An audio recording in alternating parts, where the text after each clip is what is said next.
Philippe Lafontaine, bonjour. Bonjour. Vous êtes le fondateur de Sankara Conseil. Alors on vous connaît, vous êtes un homme de passion, la passion du client, la passion du conseil global au client. Est-ce que vous pouvez nous préciser quelle est exactement votre activité ? Passion du conseil, puis passion de la relation client, justement.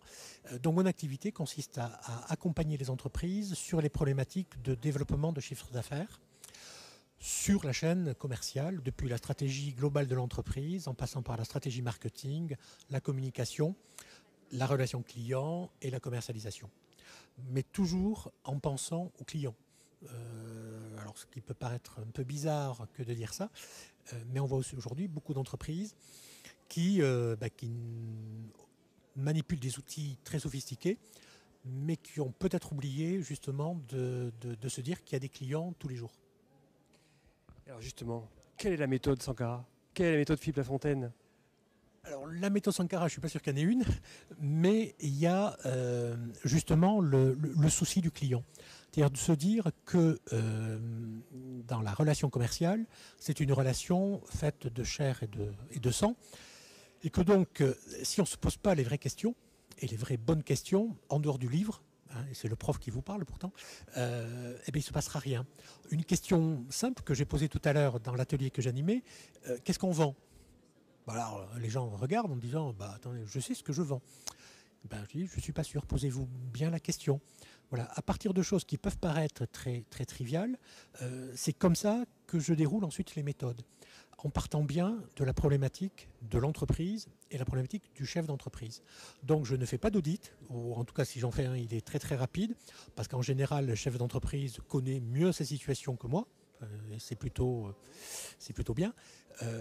Mais ensuite, c'est une question de méthode, d'implémentation des méthodes, de formation de collaborateurs éventuellement. Je ne suis pas dans le yaka faucon, c'est-à-dire faire un joli rapport, qui sera très bien écrit, qui sera très beau, et puis ensuite, une fois que j'ai le rapport, au revoir, je prends mon chèque et je m'en vais. C'est pas comme ça que je vois le conseil.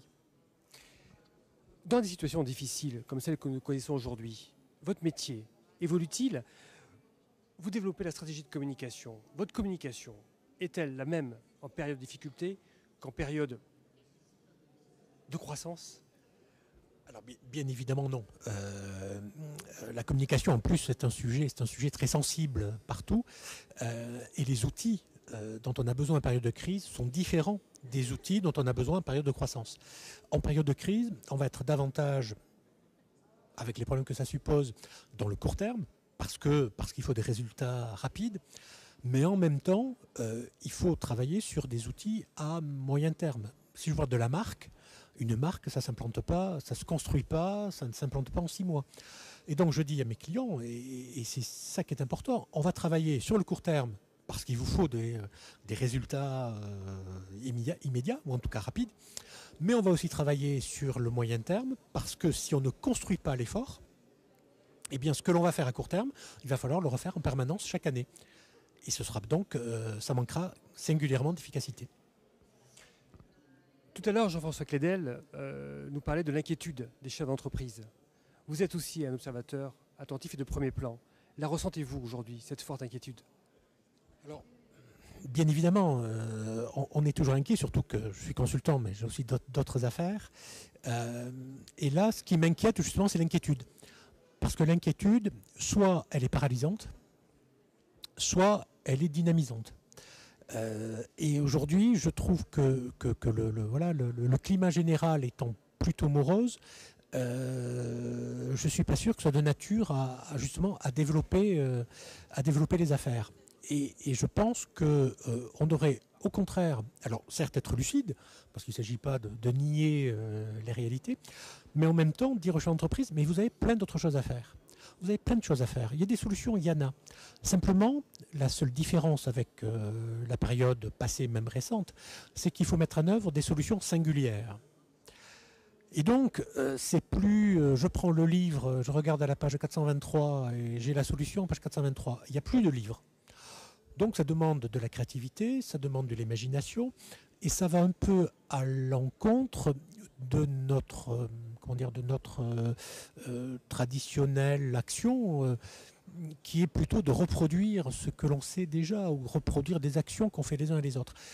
Pour vous donner une image, moi quand mes collaborateurs, quand je leur donne une idée, alors peut-être d'ailleurs un peu bizarre, et qui me répondent ah non on ne peut pas. Et je dis pourquoi on ne peut pas? Et souvent ils me répondent on ne peut pas parce que personne ne l'a fait. Et ma réponse est toujours la même, et ils le savent, c'est de dire justement c'est parce que personne ne l'a fait que maintenant il faut le faire.